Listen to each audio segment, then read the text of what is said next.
Okay, here we go.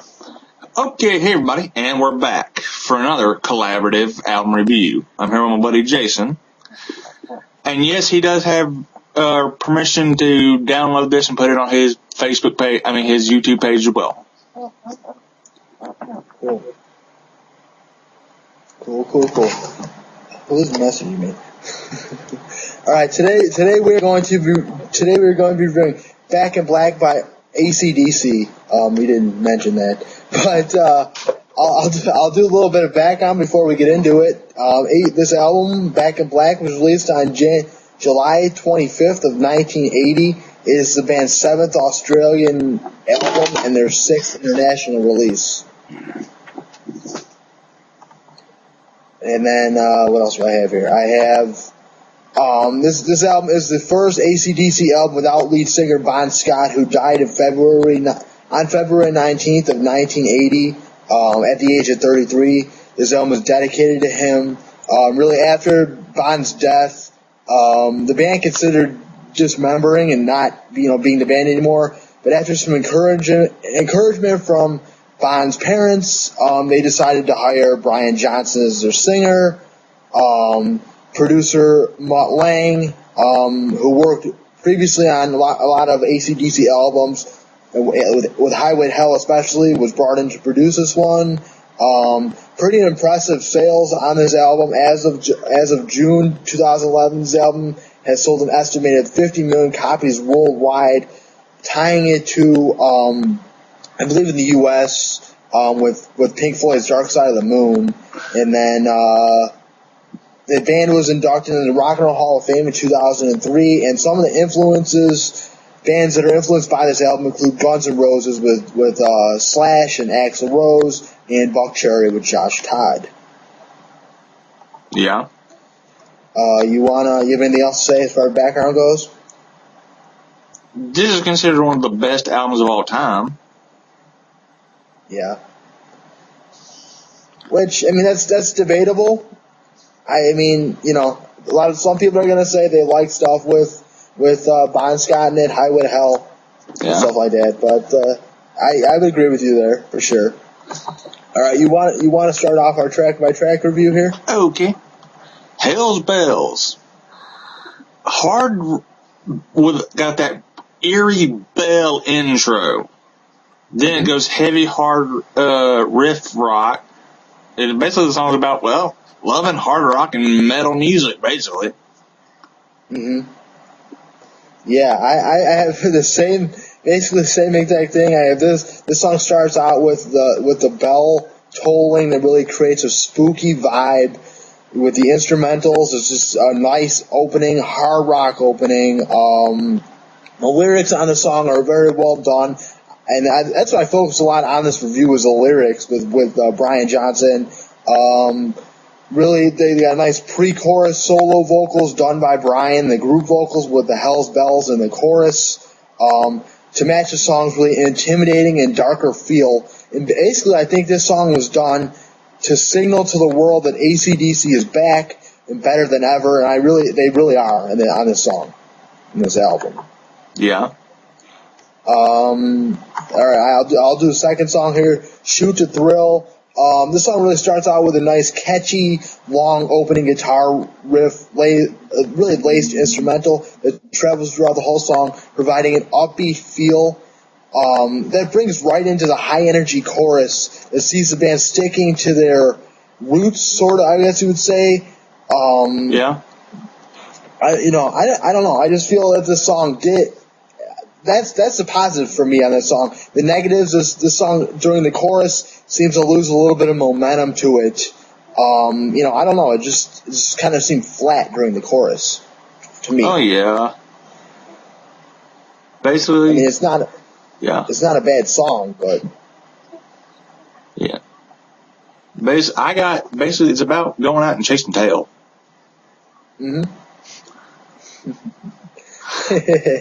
Long story short. Simple enough. There you go. Do you have anything as far as like the choruses, the music and stuff themselves itself? Riff rock, basically. That's what I called it. Yeah, it's got a lot of That's a theme throughout this whole album, I think, as well. Well, it's AC/DC, so yeah. Yeah. All right. Really, for me, you could do track number 3, but in between this, I want to say this. At this point in this album, we see that the band's musical style just seems to change a little bit. The first, from a darker, more depressed kind of vibe with the first 2 songs, I want to say. In the second, the rest of the album is really fast-paced, sexual-oriented songs. There we go. That's an understatement. Yeah, a little bit. Especially about this next dang song. Do what you do for money, honey. Riff-based song about, well, a whore. Yeah. Long story short again. Yeah, there you go. And do you have anything for the music? Riff-based. Hard and heavy riff. Okay. All right. I have just a little bit more detail. I'm very detail-oriented, as long as you guys know you watch my reviews. This song opens up with an upbeat, charged, really drum and guitar pairing that leads into a guitar-laced, sexual-oriented chorus. That's exactly what I have here. That claims the song's title. Again, what would you do for money, honey? The breakdown. Let's see, what else do I have here? That's it, I guess. Basically, the only thing I want to say here, and at the end, it has a nice guitar solo and the dual pairing vocals, which I really like. They repeat until the song ends. That's basically all I have. All right, track number 4 here is "Giving the Dog a Bone." This song starts out with a somewhat distorted guitar riff. I think it was a little bit different here. The vocal style is something that we don't really see otherwise on the album. It's a little more rougher sounding, I think. Yeah, I mean, the vocals are somewhat polished on the song. That's basically all I have. I really didn't. Well, I got the meaning of it, basically. All right. It's about a woman that gets a guy so worked up, the guy just wants to get her in the back, get with her and knock out the old dirty. Mm-hmm. Yeah. to steal a line from Jesse James Dupree. Hey, there you go. These meanings are very, very obvious. Yeah. That's why I didn't focus on the meanings as much, because I knew what they all meant, whatever. Especially number 5. Yeah. Let me put my love into use. Really? Basically, slow for AC/DC is all I gotta say. And songs about, well, making love, basically. Yeah, and just wanting to have sex. There you go. All right. Do you have anything for the music? Except for it's just slow for AC/DC. Okay. All right. I focused a lot on just the music and the vocals on this album, so I'll do that part, I guess. I'm more the lyric guy. Yeah, this album, it's the opposite of what we normally do, yeah, so. All right, this song really starts out with a dark-feeling guitar opening riff, which seems to be hinting at a more explosive, heavier song, that this is going to become that, but it really never happens. Instead, the song becomes a rather tame track, I guess you could say, as far as the music goes. The meaning is another animal. That is built around. Yeah, it's funny. I added it in there. Brown chicken, brown cow. Hey.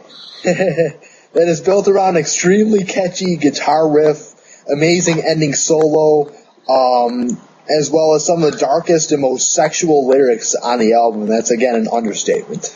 A little bit. Hey, it sounded good. Yeah.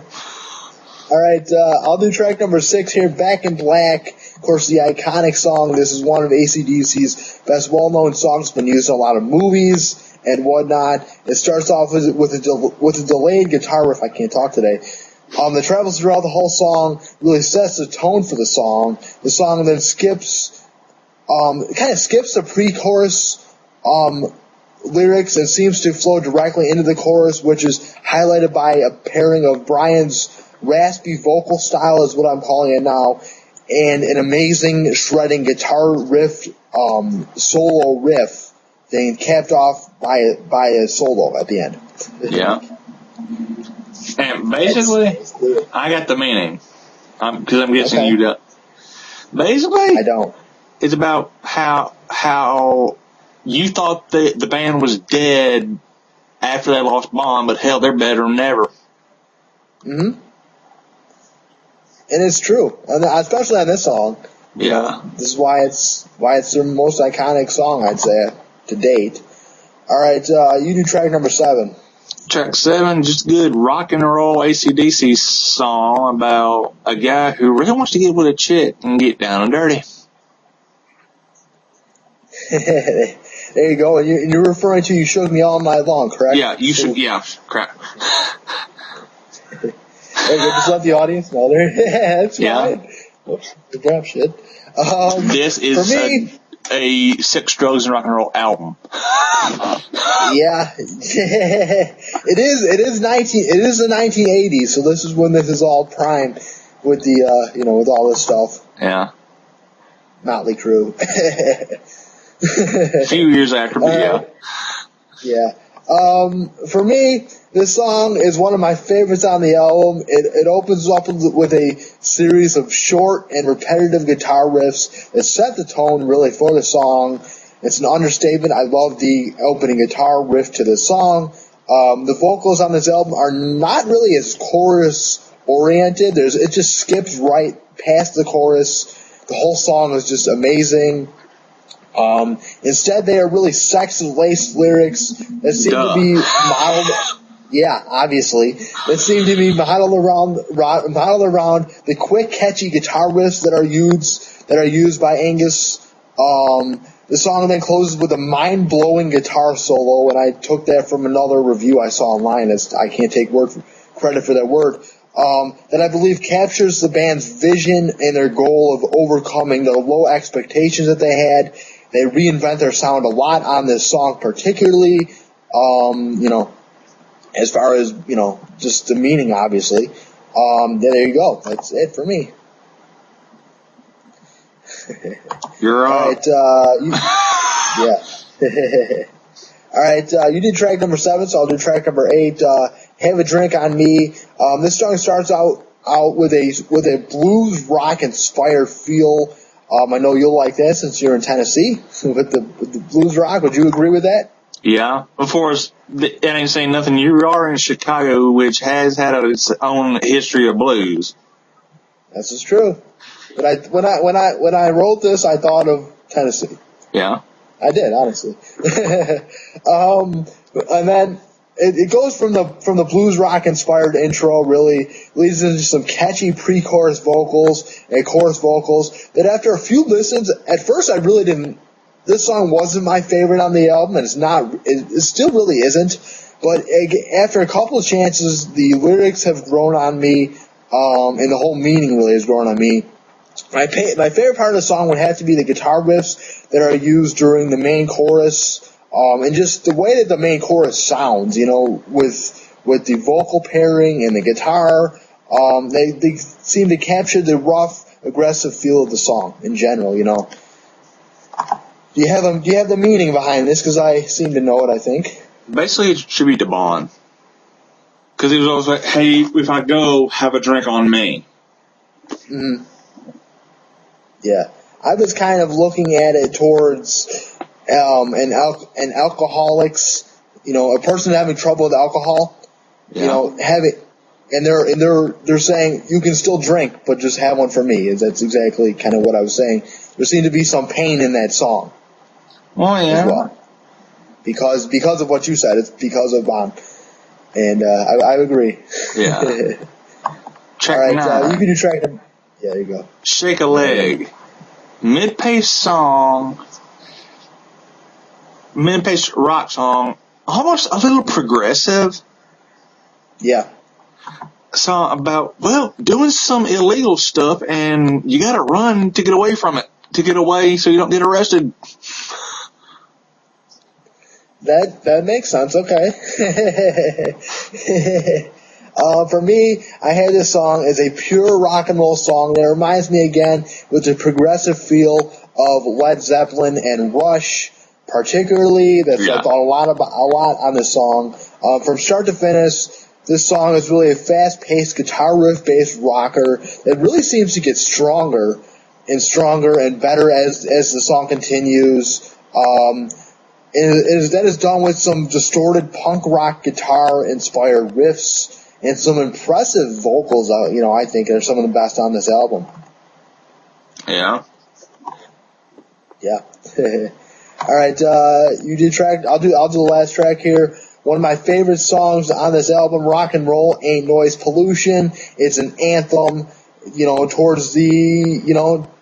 towards people saying that rock and roll is dead, essentially, in the 80s and after the Beatles and the 60s and 70s and whatever. So I get that backwards. Really, this song closes out the album on a dramatic note from start to finish. This song has a heavy rock feel, and that's due to the rough, the drums and the guitar pairing especially, but just the vocals as well. Just adds another element to this. This song, again, as I said, it seems to get progressively heavier with the chorus of "Rock and roll ain't noise pollution, rock and roll ain't gonna die, rock and roll will survive." I think that's what it said. And it ends with an awesome guitar solo. Yeah. Yeah. All right, what are your favorite songs on the album? Well, top to bottom, and it's an awesome album, but my two very favorites, Back in Black and Hell's Bells. Okay. I have those on my list. They're a little bit farther down. I have Let Me Put My Love Into You, Hell's Bells, Shake a Leg. I think, like I said, is one of my favorites. You Shook Me All Night Long, Back in Black, and Rock and Roll Ain't Noise Pollution, finally. This album, again, from top to bottom, you can say what you want about it being overplayed and maybe not being the best album, AC/DC album, but you gotta respect it. It's got some hits on it, and, it started a whole new generation of, rock music. What are your overall thoughts on the album? Basically, enough said, 9.9 out of 10. Okay. And you have a point 10 there. You're not gonna give it a 10? Gotta give just a little room for improvement. There always leave just a smidge for improvement. There you go. All right, for me, I have a little more detailed explanation of what I thought here. Really, the fact that this band is able to recover the way that they did and create such a good album is pretty remarkable. This album seems to go back to the basics as far as vocals and overall music. It's filled with simple guitar-driven songs that contain short riffs, seem to be the signature of any AC/DC album if you listen to them. The band in general sounds a little bit louder, a little bit more determined to come back, and prove that they can make it without the leader, Bon Scott. At the same time, Brian Johnson seems to energize the band, as I just said, sort of. He does this with his raspy vocals, his raspy howling guitar, or Led Zeppelin, Robert Plant, Deep Purple inspired vocal style, as well as obvious sexual lyrics, and that's there as well. And finally, losing a leader like Bon Scott has affected the band, has affected rock and roll. That's obvious. They have lost fans. Bon was the leader, and that's obvious. He had a nice aggressive vocal tone, but I think Brian Johnson was the right person to move the band into the 80s and beyond, because of the energy that he brought. And, because of him, I feel that AC/DC was able to compete with the 1980s hair metal and glam band scene, such as the Motley Crue, such as Poison, and such as all these iconic artists that we have in the 80s. Yeah. I mean, they even with Bond, he was one of the first, charismatic frontmen in hard rock. Yeah. I mean, shoot, I've seen where he just, for craps and giggles, just dress up as a chicken and be on stage in bad drag. Like, you could tell he's just screwing with everybody. Yeah. I mean, if you listen to, their previous albums with him on there, he's got a humorous vocal style to him. Yeah. Like, anybody who cut a song called Big Balls. So, a good song. Yeah. Very good song. Hilarious, but, All right, that's it. I'm not going to give this a number just because I feel it kind of devalues it a little bit. People can think and say what they want about the album. I think it's really good, though. That's all I'm going to say. Yeah. Well, I guess that's about it, except for check me out here on YouTube. Check me out here. If you like this, please subscribe. Email me at lancemosstv@gmail.com. Hit me up on Facebook. Put your comments in the comment section down below. And, Jason? Basically, I've got a lot of reviews coming up here. I've got a whole list. I've got some new stuff with some Lord, with the song Royals, some Avenged Sevenfold, just a whole bunch of stuff. Some more pop music. I still have to do Hailstorm with their latest album. Good I got album. some country. I forget the name of the album. What's their latest album? Drawing a blank. Yeah. I just drew a complete blank as I thought about that. While you're looking that up, I have some more. Maybe the next album we should do is Guns N' Roses. I know I kind of said we should get away from that. Which one? Because I'm not doing Chinese. No, Appetite. Appetite? Yeah. Yeah, sure. I know. Or if we can think of something else. Yeah, okay, so we might do that. So keep looking out for that. I don't know when we're going to be able to do these. I know it's been a while since we last did a review. But he's in school and all that stuff. Yeah, I apologize for that. Anyone who likes these reviews, I'll try to get some time, coming up in the next couple weeks or months and whatever. If it's not within the next few weeks, it'll probably be around, probably Thanksgiving break. Maybe, yeah. We'll see. We'll see how things happen. Yeah. If not, definitely by Christmas. Mhm. Yeah. And if not, I'll have to fly up to Chicago and drag him down here. Hey, yeah. Smack Cloud around a little bit too. Yeah, what's going on with him? He finally got his computer back. I got a few videos to upload as well. So. All right. Just in case you guys are wondering, as well, viewers watching this. Yeah. That's basically it for me with my reviews. Please subscribe if you like my stuff. I've got, like I said, some new stuff coming up. That's basically it. Did you find the name of the Hailstorm album? That would be. I completely forgot. Strange Case of. There we go. Duh. Sorry. Yeah. I don't want no critical comments because of that. And if you want to see another review, go check out my channel, because I recently did one a few weeks ago. Well, a couple months, but I recently reviewed that album, so check that one out as well. LanceMosstv. Hey, nice. There you go. For the viewers, do you have any more reviews coming up? At least the next one I know is Drink Up by the Eric Hughes Band. Okay. Sounds good. Yeah. I'll look forward to that. It should be interesting. I like the new stuff. If you guys, again, real fast, if you're a new artist, you want me to review your album, please feel free to send me the information. I have one I'm doing right now, actually. I'm in the process of doing. So I will have that up next week. That's it. And hey, if you want me to do one, shoot me too. I don't care. Yeah, I mean, we can do. I've done it before. Yeah, we can do any of these. We can do. It doesn't matter what album we do. Yeah. All right, guys. Well, thank you for watching this episode of. I guess I'll call it Album Review Corner. Yeah. Just album reviewing. That's what I call it. There we go. Collaborative album review. Yeah. We'll see you later. Bye. Bye.